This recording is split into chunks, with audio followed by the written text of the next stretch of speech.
I think we'll go ahead and start the meeting. I want to thank everybody. Hopefully you all saw that this is our last scheduled meeting, so I really appreciate the 6 times that we have met and gone through this study from start to finish. And thank you all for your time and effort and expertise and guidance. Really appreciated. Just as we do in the other rooms, if you turn your microphone on when you talk, that way the system picks you up, and that's necessary. Joining us today live is Tim Burkhart with the Alliant team that's been with us throughout the process.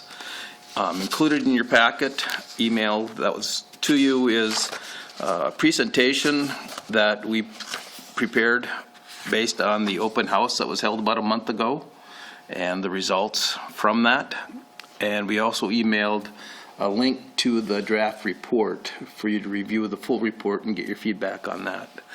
I think, Tim, I have nothing else to add unless you have anything you want to do before you share your screen and get us going.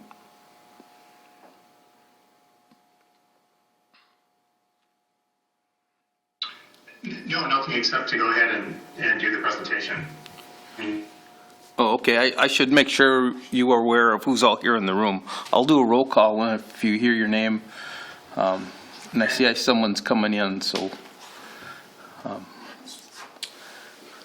Tanya said she's home with kids right now, so Okay. she's going to try to jump on the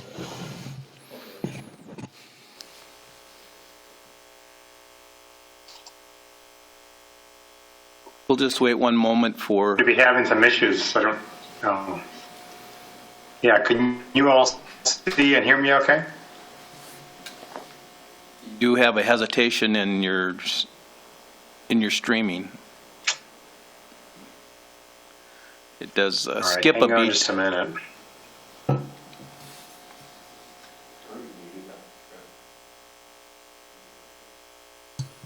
Nope, that is East Grand Forks live stream. This is us. And I think Tim's going to try something else.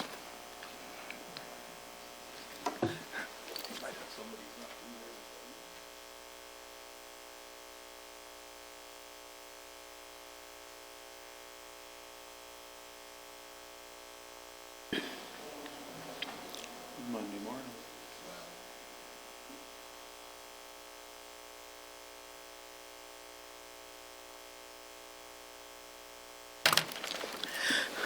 Does Tanya need to have the Zoom link, or is she just going on Facebook? if you wanted to share that, that'd be great.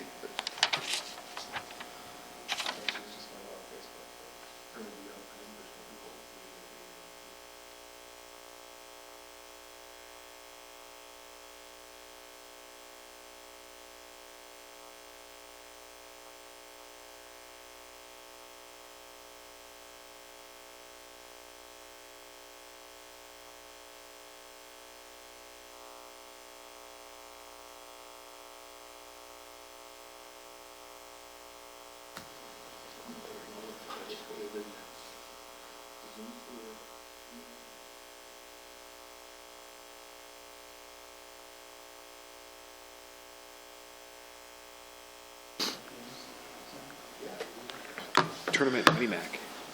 That was fun.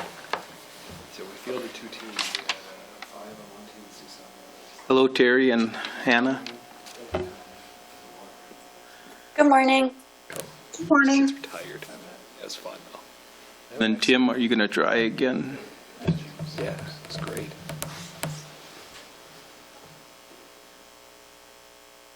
The person entering the building was with Park and Rec Department, so.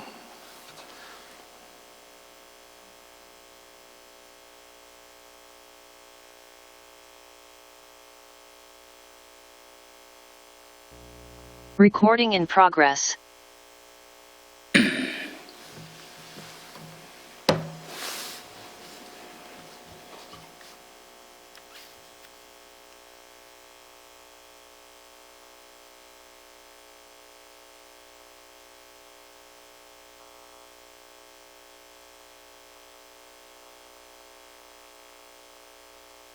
Tim has dropped off temporarily.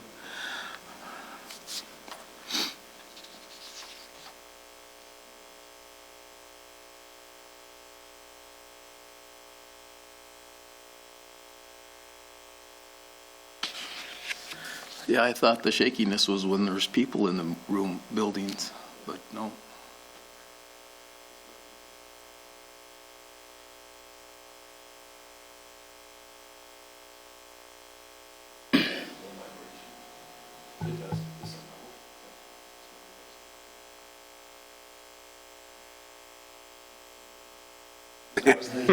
Let me balance this thing out. Volunteer to just sit up there. Let's get some washers and start figuring the corners.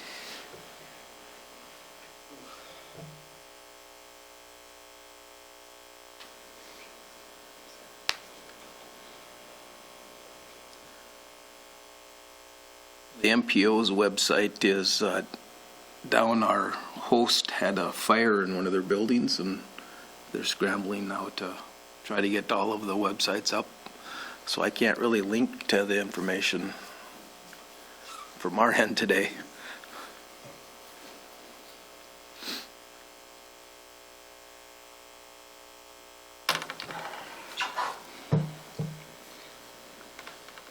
And Tim is waiting to get back. Here we go. Yeah, I just got a message from Tim. I think he's having some connection issues, but trying again. I think we just rejoined.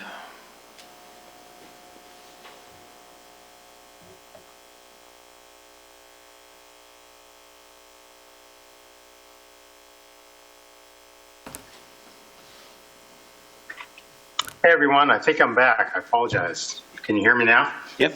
Yes, all right. As you go ahead and share your screen, I'll do a roll call. Sounds good. And we might have one more person join us on the Zoom link. So, Eric Hansen, President accounted for, sir. Zach Boat, President. Chris Arnold called in, is not well today. Brian Larson. Here. Tanya Kuntz might call in. Craig Wald. Here. Dave Zavarro. Here. Kyle Kwame. Here. Andrew Butke. Here. John Zavarro. Here. Josh Brown. That's who we have in the room, Tim, and we can see your screen. Okay, good. There we go. Slideshow. All right. Well, thank you all for being here for one more meeting today and for your participation and feedback and information sharing back and forth during the study. And also, I know some of you weren't able to make the in-person open house last month, which was also great. So I missed some of the introductions. Hannah Johnson is also on the line from Alliance, and Hannah did a lot of work on the open house as well, and so can chime in with answers to questions or responses to some of the comments. So yeah, the agenda is really mostly that, to review the open house and then also talk about our draft study report, and then make sure to get any feedback that you all have, input, questions. As you know, we are wrapping up the study this month at the end of the month, which is coming up in about 2 weeks. And so the schedule I've been showing the whole time is mostly behind us now. Just to say, here we are in January and we're at the end. The slide with our deliverables, same thing. Most of them have moved to the left-hand column. So in progress is really this meeting and finishing up the report. So to dive into the open house and public engagement in general, before we do that, I wanted to show this slide looking back on what we've done for the study. And as you know, we were very much oriented toward online engagement due to COVID primarily.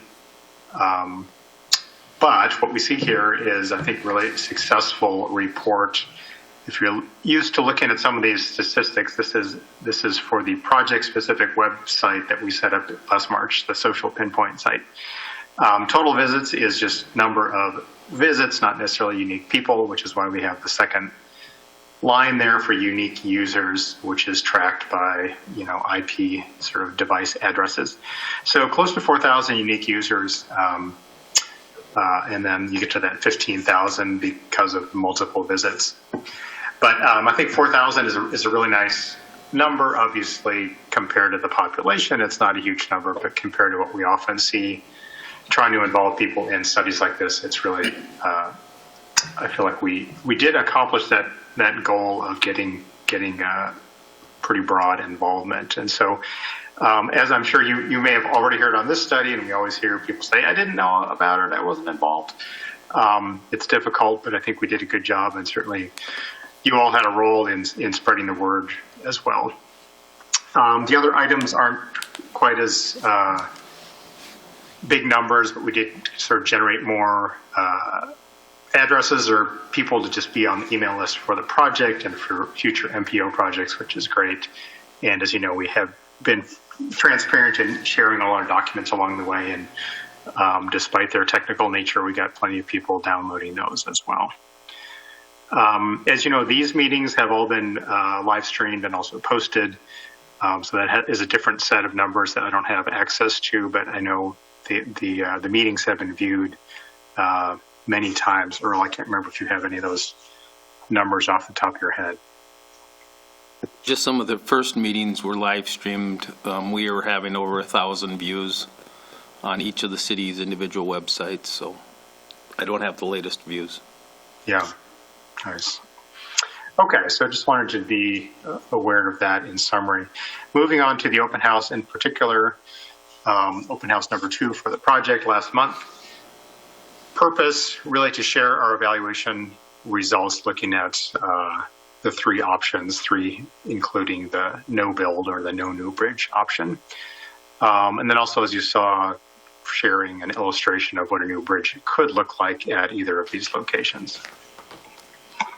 And then that third bullet there, knowing that questions about pedestrian safety and traffic calming were sort of a theme throughout the study, we did try to share some information about how that would work going forward. The process here, the usual advertising to get the word out. And then, as you know, the open house was online for 3 weeks, included information there both to look at and to sort of watch and listen to in terms of the video presentation. And then a survey, which we'll talk about the results of the survey here. And then the in-person event, one evening there on December 16th at East Grand Forks City Hall with information and sort of the 2 rooms, including the consultant team, unfortunately not live, but due to weather for us to get up there, but available, and we did. Hannah and Mike Konzioka were there to field a number of questions. So again, looking at some numbers in terms of results. Relatively low attendance in person, again, not totally unusual. I would like to see more. Obviously, mid-December is a busy time for people, and it's winter. We did, however, get good online participation. You see that total visits of 6,000 and the unique users of about 1,800. So that, if you remember the unique users for the whole project, that's almost half came around this event. So people really did engage with it. And then in terms of information in, sort of back to us, we do have the survey responses from both in person and then a good number from online. So some summary information from in person, and I know some of you were there. Feel free to chime in with your own summary. But certainly questions wanting to understand the traffic numbers, that was a lot of the information that we presented, or was the basis for a lot of those evaluation criteria for our traffic modeling, forecasting, and traffic operations analysis. Certainly a theme, not for the first time, but why aren't we studying a bridge farther south, say 47th or Merrifield?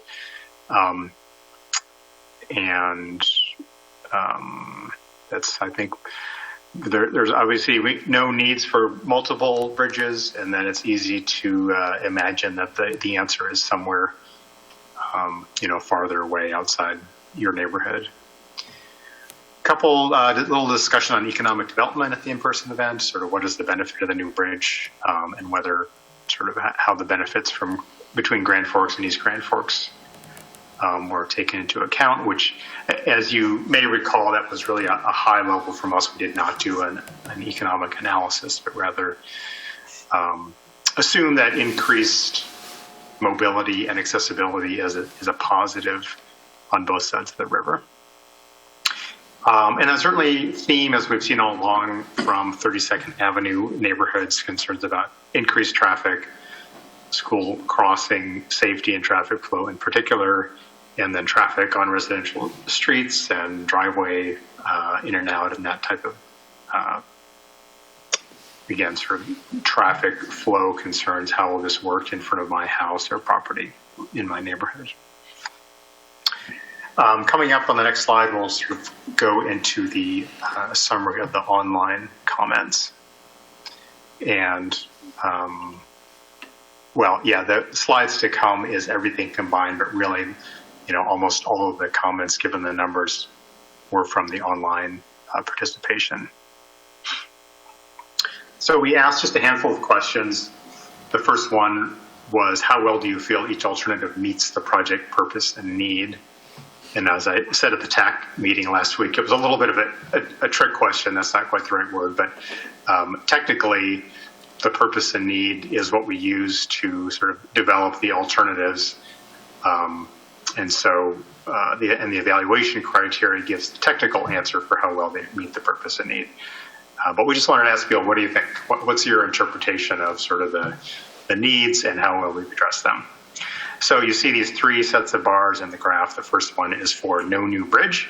And you see that big, tall maroon bar means the no new bridge does not meet the purpose and need, which makes sense because the purpose was to address traffic by building a new bridge.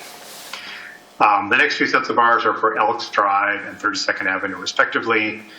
What you see for Elks Drive is that tallest bar still doesn't meet the purpose and need very well. But we do see more of a mixture in responses between the gray bar, which is a neutral, and the light blue, which is it meets the purpose and need well, and the dark blue, which is very well. And the last set is for 32nd Avenue. You do see the tallest one there is the dark blue, meaning that people who responded indicated it does meet. It was like 62% of respondents. 32nd Avenue does meet the purpose and need very well. But notice there's a large number, the second largest number indicated it does not meet the purpose and need very well. So on one hand, these are our opinions as opposed to analyzing the data.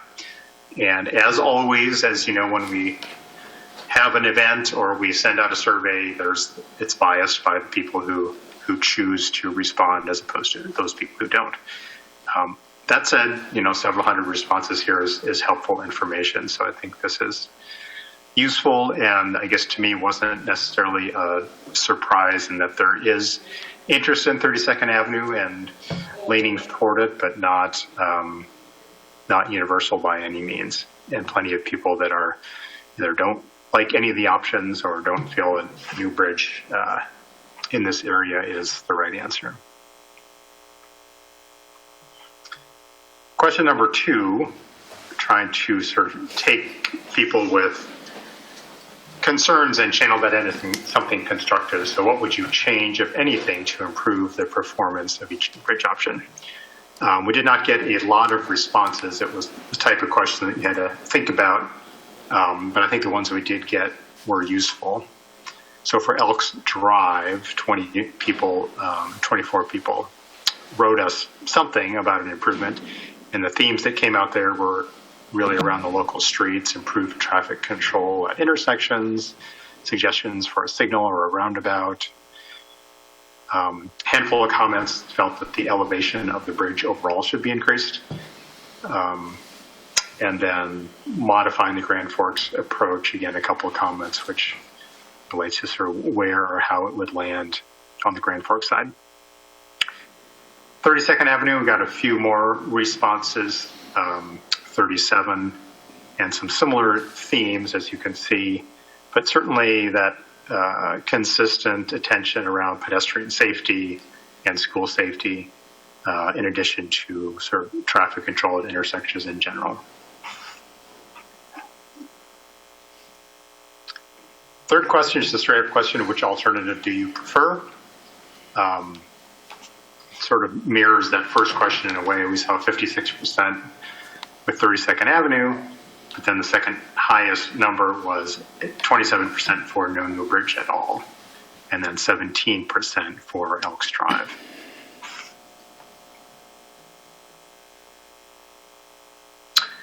Fourth question was just an open-ended to sort of fish around and see what else people had to tell us. And so we got about 160 written responses. And then the bullets here on the slide pull out the themes. And those responses, I should say, are cataloged in a spreadsheet if anybody wants to see those. So you can see these themes here with the bullets and a number in parentheses after to indicate the number of times that theme came up. So not surprisingly, the first one, concerns about increased traffic in neighborhoods and around schools. And then some questioning just sort of related to that. What is the benefit of this bridge to Grand Forks? Second item, desire for a bridge farther south, as I mentioned before.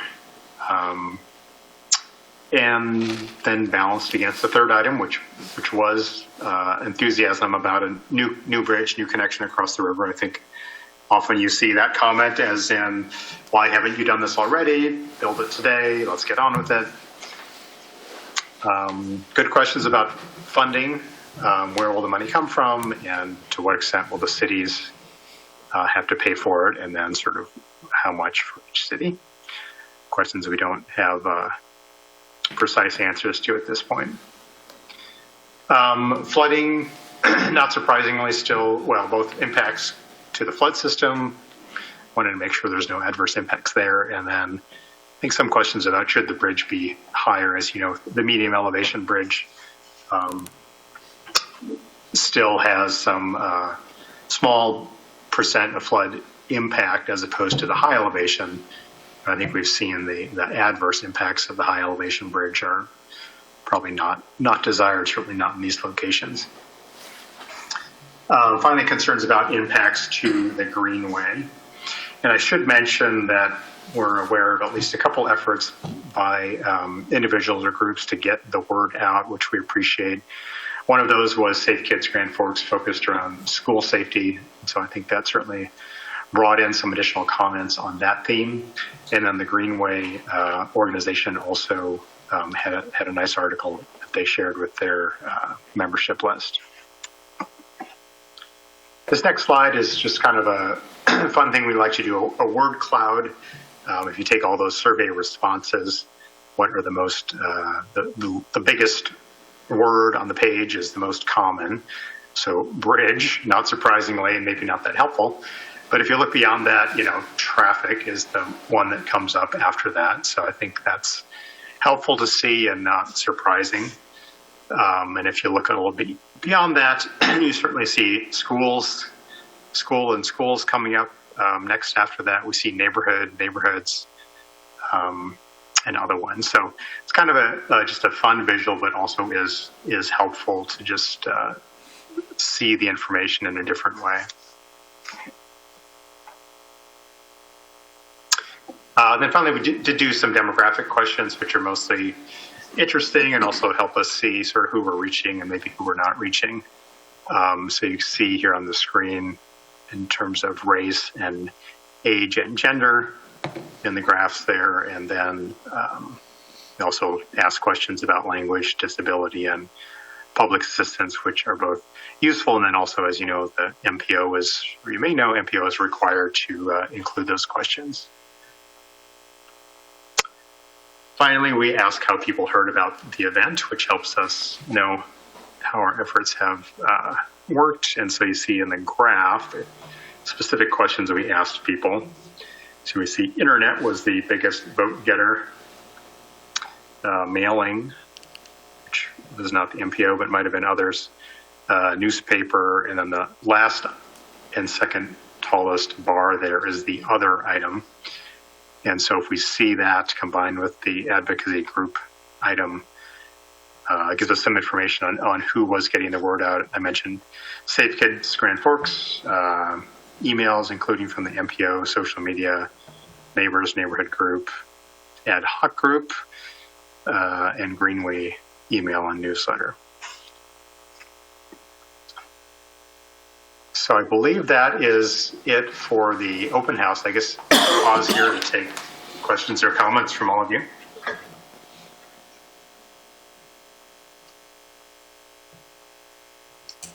Yeah, this is Dave here. I'm just wondering, how this relates to some of the other traffic studies that have been done for participation with the public. Is this considered to be one that has high traffic or considered low traffic, as in people participating in the feedback? Good question. Earl? As you saw with the unique users group, and particularly even on the survey, that we're well beyond the thousands.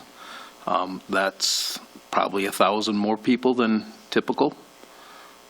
We're usually in the low 100 as one of our top events, typically. And that goes for even public events or on each individual city side.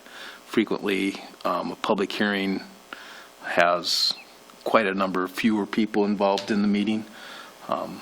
So the online presence that we had, and plus the support of all of you in the ad hoc group in both cities, with the live streaming, we had considerable participation versus or compared to what we would typically see if it were done mostly in-person events.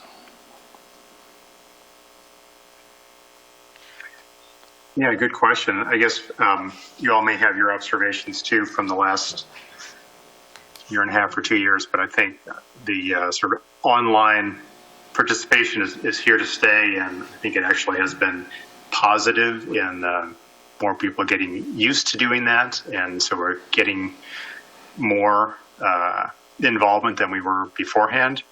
That said, there's also no replacement for in-person, so I think we're all imagining continued hybrid approach going forward. Other questions or comments, observations from the open house?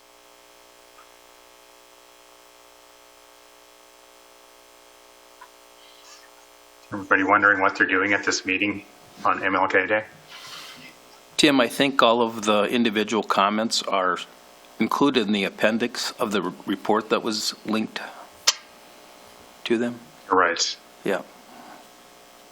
Good point. Well, good transition then to the report, which I know you just got recently and don't expect that you have read it, but we would like you to look at that and provide comments. We shared it with the TAC last week and have provided them till the 26th to get comments, and we'll ask the same for all of you. Most of the material you have seen before, or it has been shared with you before in the form of the technical memos that we've produced. What we did was package those up with an executive summary in the front, public involvement summary to make it clear all the work that we did and feedback that we received. And then you've seen the evaluation results as a presentation, but we did formalize that into a piece of the report as well. So if anyone has looked at it and has questions or comments now, I'd be glad to get into those, but I don't necessarily expect that you have had time to digest it. Any questions or comments on the report?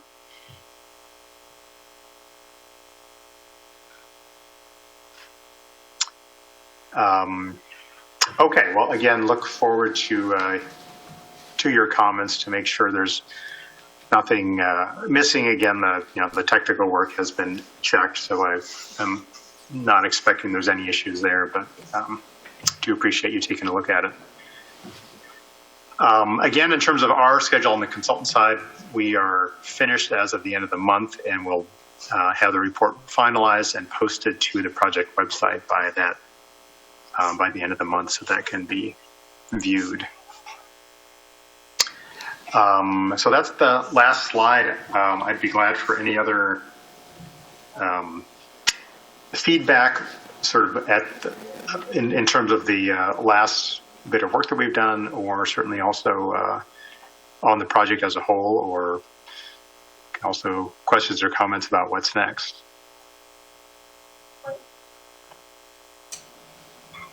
Yeah, what is next? The next steps would be obviously to finish the report, get it posted. The MPO board will accept the report and then distribute its findings of the report. If you recall, previous to this report, there was a hydraulic study that looked at sites, more sites than this one. The hydraulic study was able to eliminate some sites due to technical reasons, the hydraulic impact. One of the purpose of this study was to see if there were things that would allow us to eliminate the remaining 3 options. And as we went through the study and documented, we didn't find any major failures with any of the 3 options. So this study is not eliminating any of the options from being pursued further. It does evaluate and give you a bit of a scoring and a ranking of the remaining options and what the public feedback was on those options. And so the next steps would then be for both cities and the MPO to continue to work together on trying to fund a bridge that serves the city-to-city traffic. That's, I think you'll see the study documents the need for. There's still a continued effort in addition to this to try to find funding and get both counties to pursue the Merrifield Bridge option as well. I guess the favorable thing in the news, a lot of the reasons why we don't have these additional bridges in the past have been too tight of a funding availability out there, both from a national perspective and from both states' perspective. There's a lot of funds that are in the coffers now and available. On the national level, Congress created 2 new programs specifically for bridges. One is a program that is distributed by a formula, so each state is going to get X number of millions of dollars per year for the next 5 years specifically for bridges. Another program that's for bridges is more of a national competitive one. However, in that one, each state is guaranteed to have funding for at least 1 mega bridge in the state. A mega bridge defined by a cost of $50 million or more. And that program also, by law, says a state can decide that if they don't want $50 million to go to 1 bridge, they can have 2 bridges built up to that $50 million mark, or two bridges funded. So even though it's a national competition, there is by law a guarantee that each state is going to get at least 1 bridge out of that program. And so again, from a national perspective, there are now funds geared specifically for bridges, more so than there ever has been in the past. Plus there is millions and billions of dollars more available just for transportation in general from a national perspective. And again, each state, as we see in the recent budget announcements, Minnesota has billions of dollars in reserve. North Dakota has billions of dollars in reserve. And even though North Dakota did distribute out all of their COVID emergency funds, Minnesota still has a considerable amount of theirs yet to go through the legislative process. So North Dakota did spend millions of dollars, hundreds of millions of dollars towards infrastructure. So that means, from a state perspective, other higher needs are being funded. So these needs are now starting to rise up faster because we're funding all the previous identified needs that were higher ranked throughout the state and in both cities. So that's a long-winded answer to the question. The next steps are for continued work between the two cities and the MPO and our state and federal partners to try to fund and finance and construct not just this intercity bridge, but also the Merrifield, the more regional traffic bridge. And it's not I guess, which comes first is which one has the oomph behind it to get things lined up and getting done.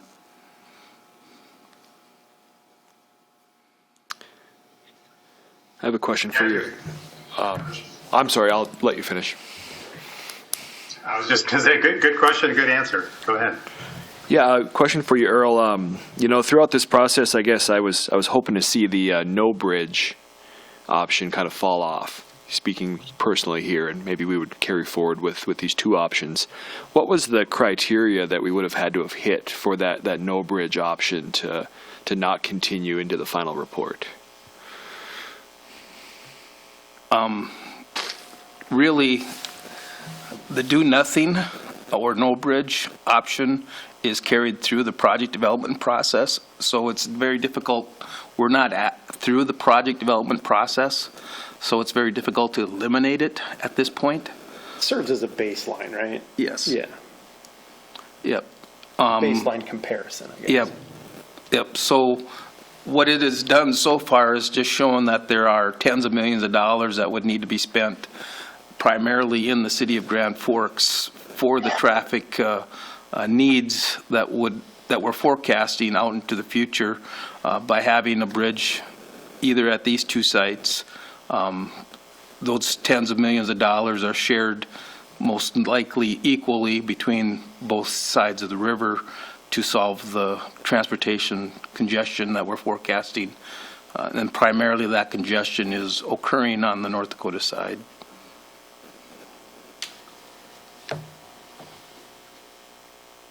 I just underscore, it's a good question, and maybe it was confusing because of the survey results that showed people's preferences. But if you look back at our evaluation results, again, we do have the no build option in there for comparison, but you'll see it does not address the problem. So yeah, its purpose is the baseline. The biggest investment that would be needed so far identified has been the intersection of Demers and Washington. And I think we did inform you that North Dakota DOT was doing a separate study of that intersection. They're trying to see if there were some, I'll lose the phrase, low-hanging fruit to get there's some safety issues there as well. That study is out in a draft form for staff review and comment. It really is not finding a lot of those low-hanging fruits because we've done a lot of individual things through that intersection in the recent past. But it is still identifying the higher cost solutions like now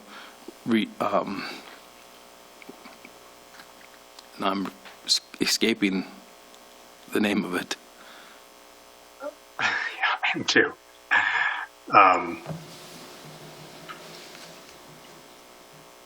The big intersection. Continuous flow intersection. There you go. CFI, continuous flow intersection, which we had, if you saw in the matrix, the cost for that is upwards of $18 million alone for that intersection. South Washington, from that intersection to about the Burger King area, if you're familiar with the stores, Hammerling would be the technical street, is needing of a complete reconstruction without another bridge, 4 lanes of through traffic with all of the driveways and street connections makes it difficult to replace it with the same footprint.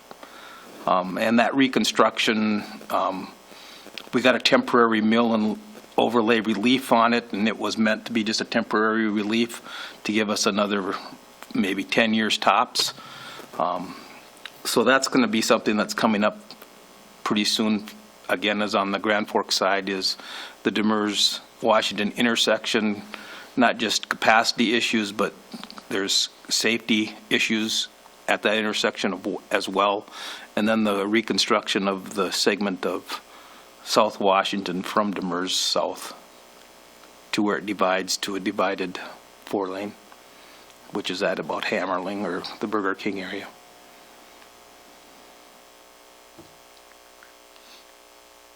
There is another alternative in that draft report that they haven't priced out, and it is an MCUT is the acronym for it. And what happens if you're driving from downtown Grand Forks west, the MCUT is a medium U-turn. And so you would go past Washington, and somewhere determined between Washington and 20th, maybe 17th or somewhere along there, is where you would do a median U-turn to head back to Washington and then take a right turn to go down Washington.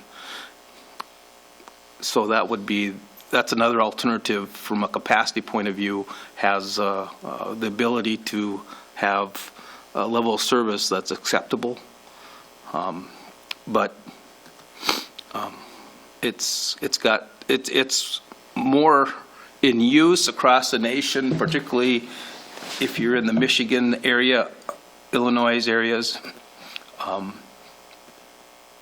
So those are about the two competing alternatives that the draft report is focusing on right now for a longer-term capacity and safety resolution to the intersection. Those different types of intersections you just talked about, are they used within like major city corridors like that? Or are they on heavy highways? Yes. Typically on more highway situations? Yep, the continuous flow intersection, the nearest ones you'll see that I'm aware of are in the Colorado area. Fort Collins has a few of them. In that area of Colorado. The MCUTs, I'm more familiar with them through my travels in Michigan and haven't really experienced them in Minnesota or elsewhere. There's a lot of kind of similar intersections being introduced. They're called the RCUTs, reduced conflict intersections, where they're eliminating the through traffic on side streets across a divided 4-lane highway, and then to make that right turn, to make that left turn out, you have to go through a median U-turn or another intersection. You'll see a lot of those now being in Minnesota, but they're more for very minor side street access onto a major highway, not two major roadways in their intersections. Earl, just to go back to the first part of your answer, I think part of the question was, are those treatments, the CFI or the MCUT, typically in an urban setting versus more of a highway setting? And I think the answer would be urban sort of / suburban, because that's where you have this type of sort of overloaded arterial. Is that how you would answer that, Earl? Yeah. Yes. So it's not ideal. I mean, I guess if I learned one thing from this study, it's that if you look at the street system or sort of the traffic loading, especially on the Grand Forks side, it's very much overloaded, in particular at this intersection, as not the only reason, but as traffic funnels toward that single crossing.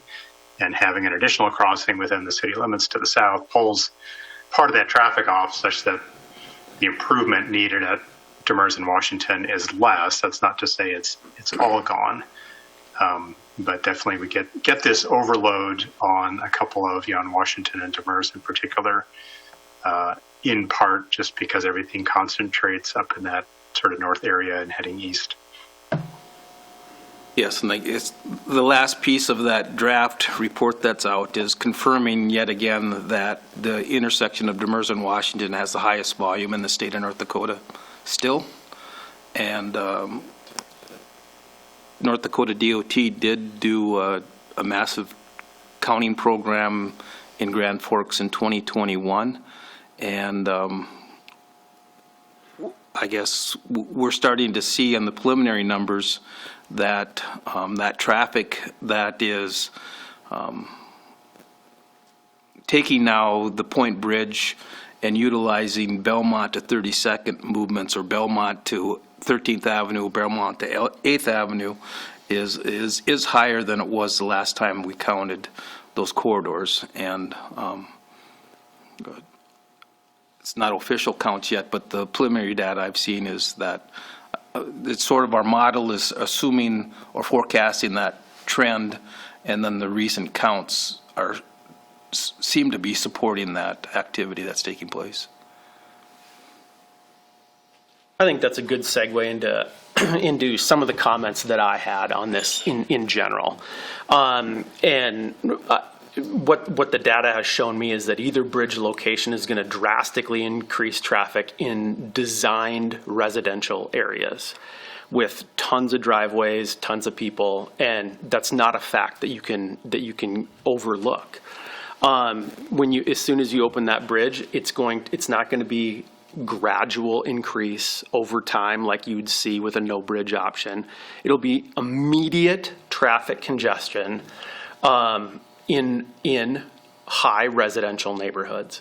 And another thing that's been discussed, and I feel it's kind of been glossed over a little bit, and I've talked to a lot of people on the south end of Grand Forks, is the concern of the school. It's a huge issue. We've got over 1,000 kids. There's over 1,000 kids that go to those two schools. Key factor between the ages of 5 and 14. They're elementary and middle-aged school kids who everybody knows may not have the best decision-making capability.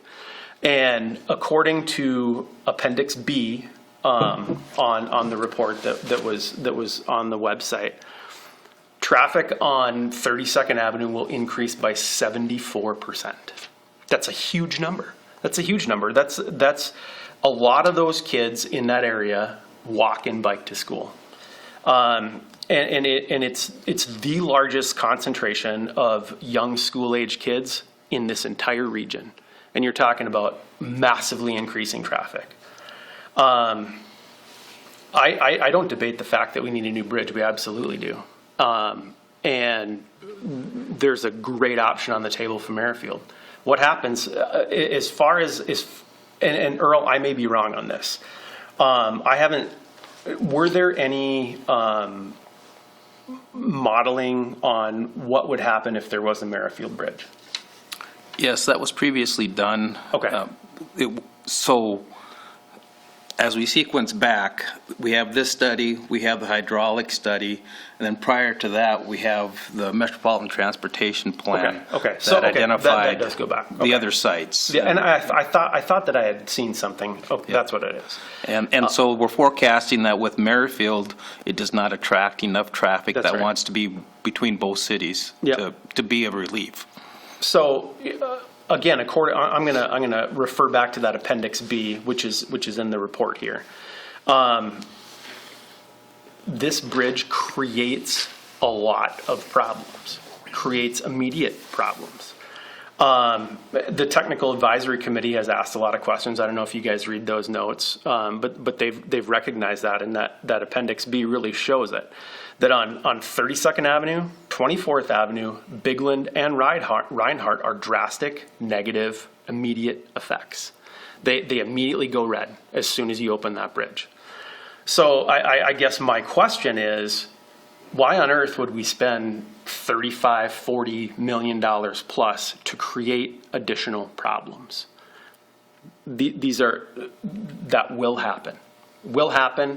And another thing that makes this project, I think, divisive is it pits city against city. Because East Grand Forks has a strong want for this because it benefits them greatly. There is no skin in the game. You don't have neighborhoods being negatively affected. Grand Forks does. Traffic congestion, like they've just said, is all on the Grand Forks side.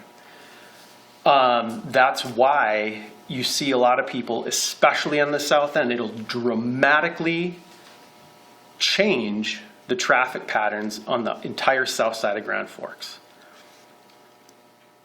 Makeup of this committee, I understand that we need to be collaborative, but there's 9,000 people in East Grand Forks. Just shy of 60,000 people in Grand Forks. In the last 40 years, East Grand Forks has grown 7%. So it's relative. Look it up. Yeah. It's census data. Continue.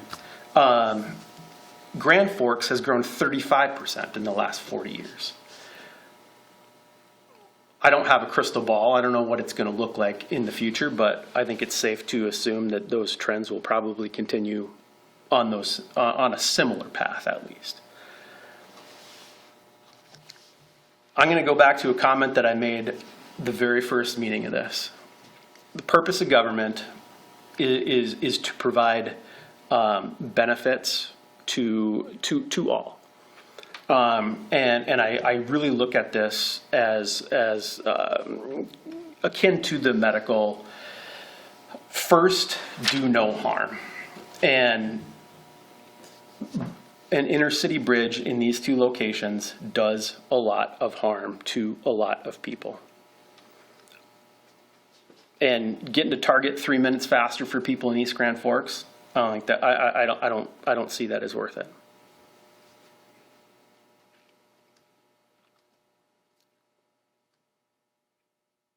That's all I've got. I just wanted to get those comments in. Eric, thank you. And I'd be interested in other comments from the group or responses. I was going to add two things in terms of those changes in traffic.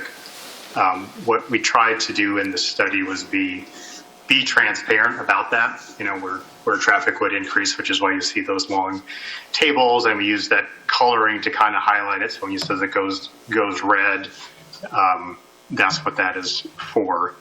I just wanted to make the distinction between increase in traffic, which we know as a neighbor, resident, parent, like that's what we care about, versus sort of how the street was designed and what amount of traffic was designed for, which is more of our traffic operations analysis, which did not show red, if you will.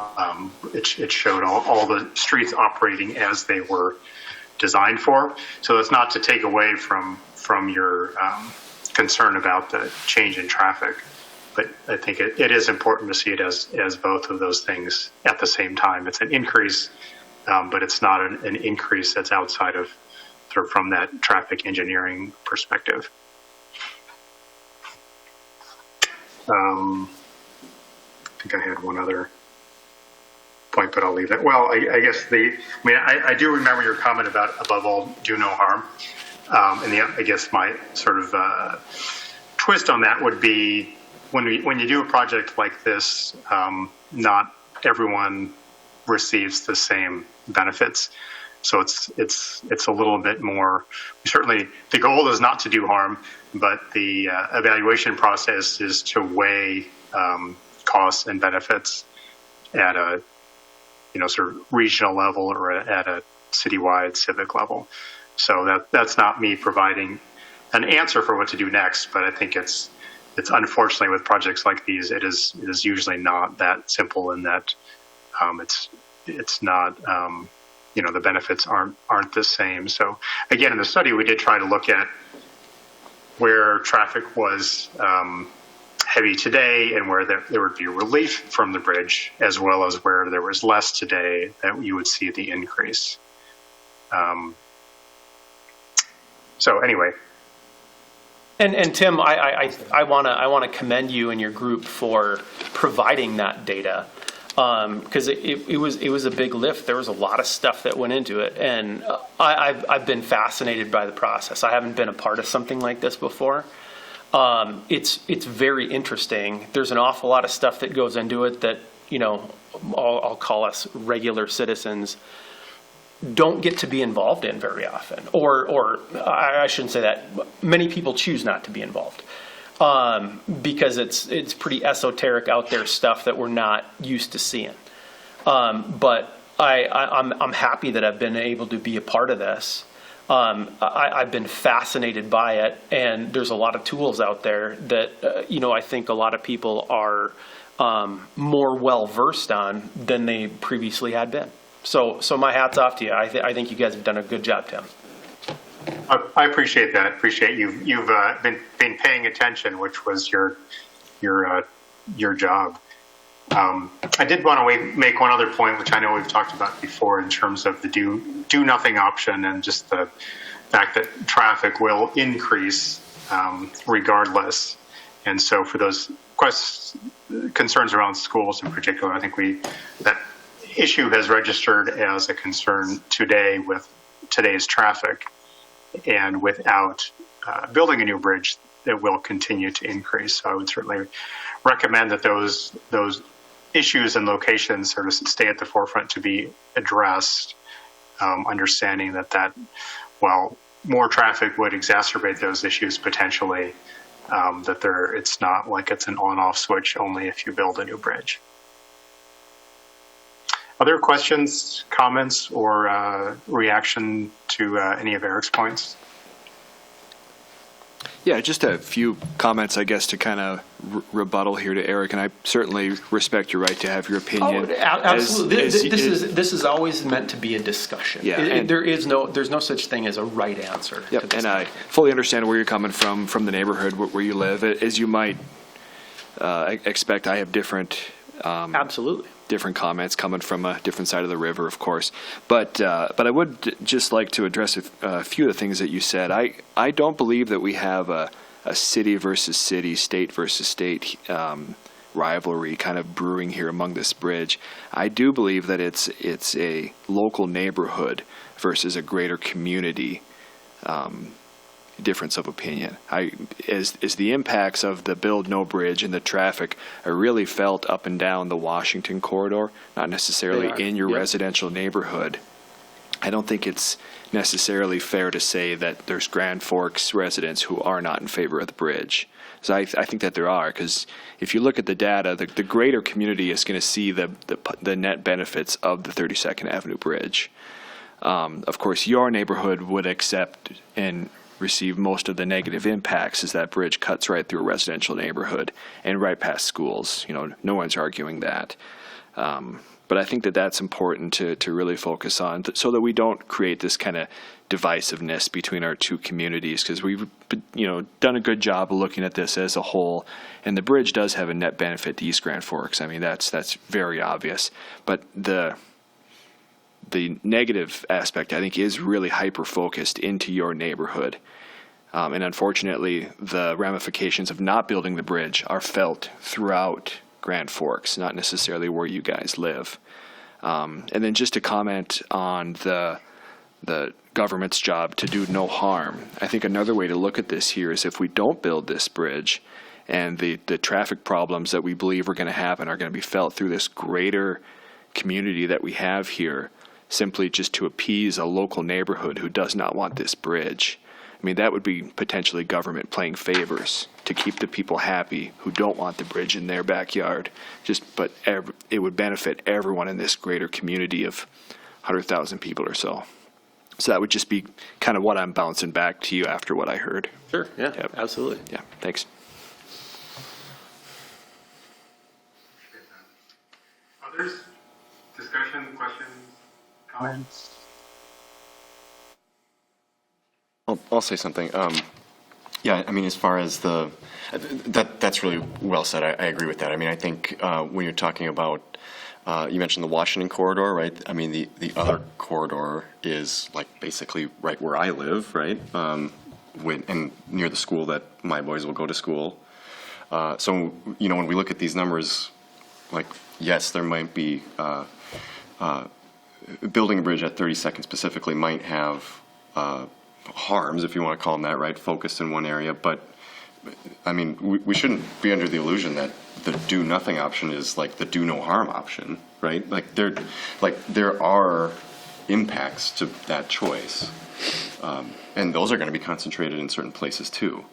So, you know, when you talk about the school-age children, it's like I've got school-age children that are going to go to that school, and if you're talking about using the same modeling software, right, that predicts more auto traffic in one neighborhood, well, like the do nothing option also had increased auto traffic in another neighborhood with another school.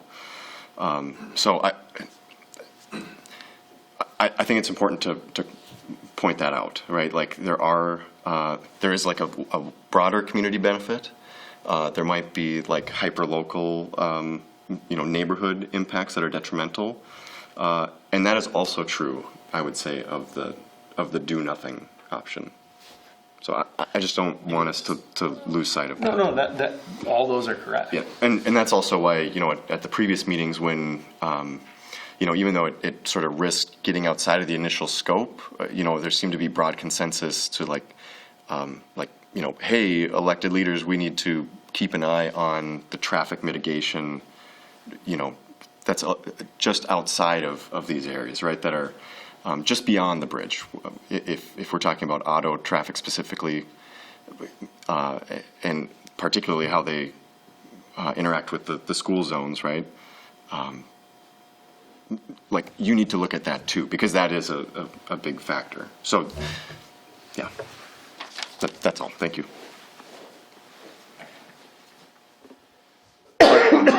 One comment I want to make here quick too on those points too, and the goal here I take into this is identifying that best case scenario where that location for that new bridge might be, because it's a long-term planning process is what I see out of this. There's multiple improvements that need to be made today at many of these schools for drop-offs, safe routes, and if you have that location identified, whether the funding sources ever come to fruition or not, you can make those improvements along the way, because it's probably a 10-year process to get all those improvements, funding sources, and then that day that bridge does open up, like you said, if you open the gates and then you don't do any other improvements, the negative effects will just be exacerbated, obviously.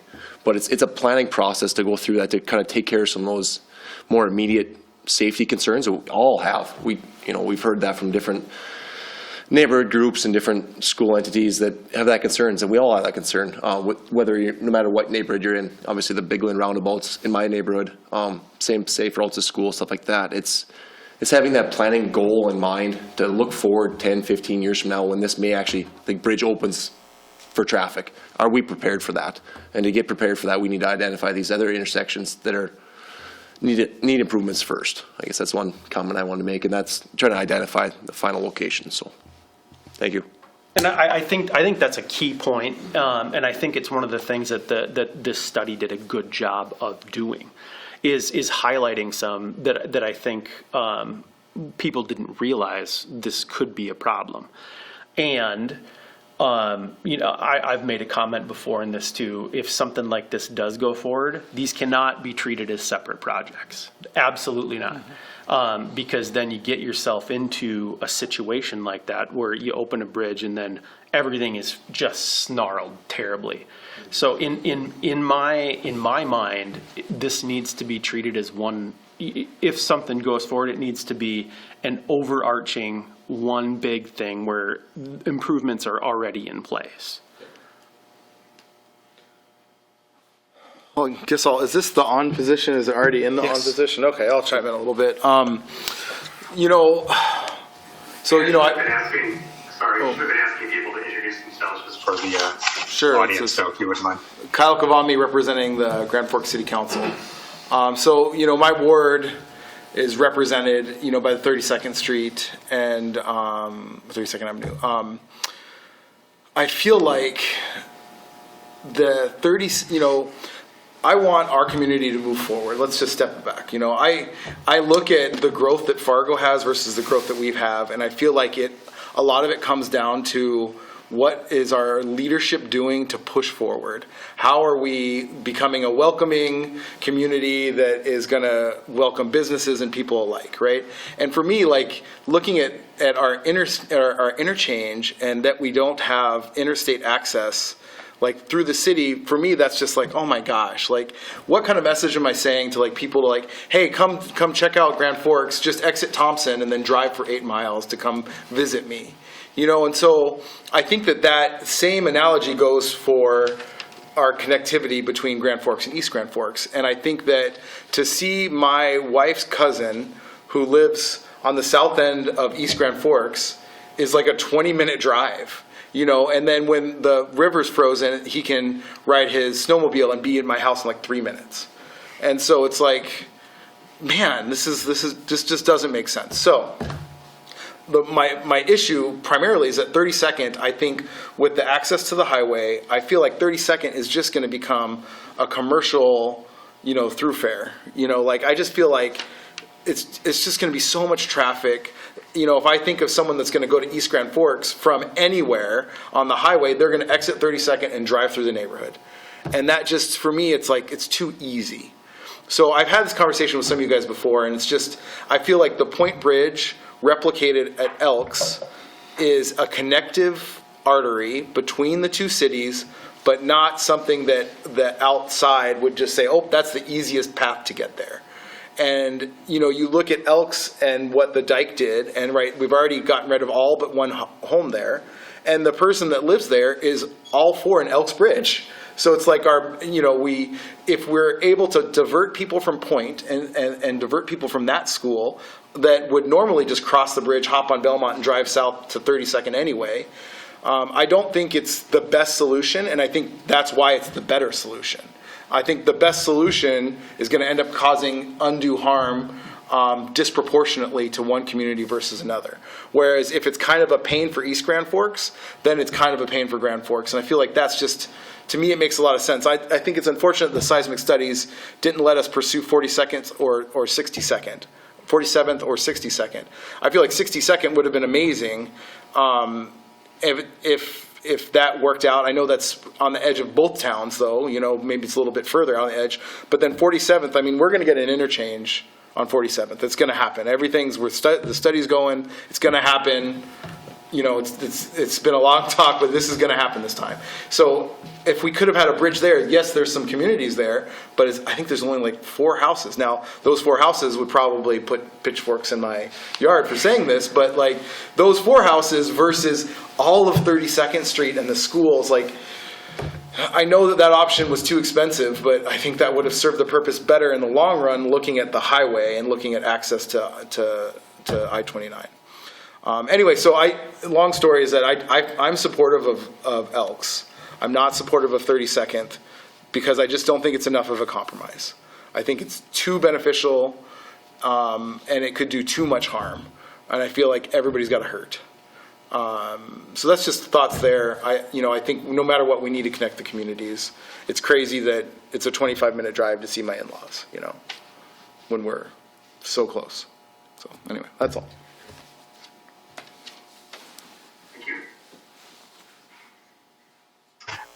Who haven't we heard from that would like to chime in? Anyone?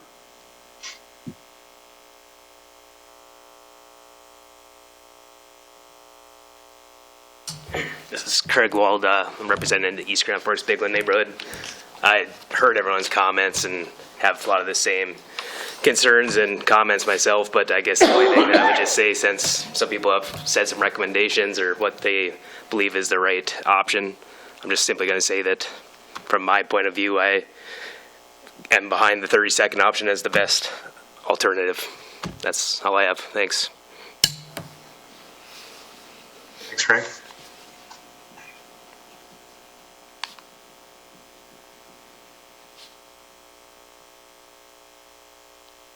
Anyone else?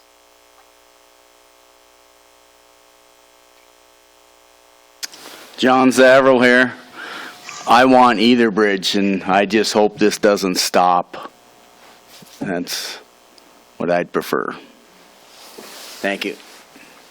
Thanks, John. No, Earl, we didn't study a tunnel. Was that ever an option? I mean, is that a $100 million option? I mean, if we're, yeah, maybe. That's all, I guess. There's my last pipe dream. No. It's delayed. I think, I appreciate again everybody's time and effort, and also the perspective that you did provide us, and also the feedback that you may have gave to your neighborhood or other constituents along the way. We do ask that you provide us any comments by noon on January 26th. After that date, we're going to finalize the report, post it out for the general public, and we'll see how the two communities and the MPO and its state and federal partners proceed on this issue and other issues jointly. And again, just thank you all for the effort and time and expertise you gave us. And thanks Tim and his team for the expertise and assistance and guidance throughout the process. Yeah, thank you, Earl. It's been a good engagement for us. I really appreciate the opportunity. And I wanted to say one more thing to you all on the committee, which was, if I didn't say it before, but not only appreciate your time, but I think in terms of this model of combining sort of these, if you remember, back to how you got here, we identified sort of what we called seats or potential interests or areas that should be represented.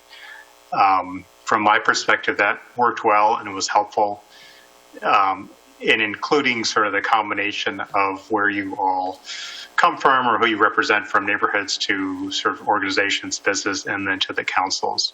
So I really appreciate that model and think it's been successful, and it sounds like the MPO is considering using that on other studies as well. So again, thank you, and I look forward to working with you again.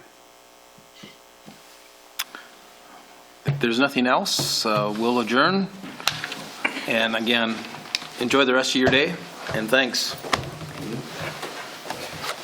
Thanks, everyone.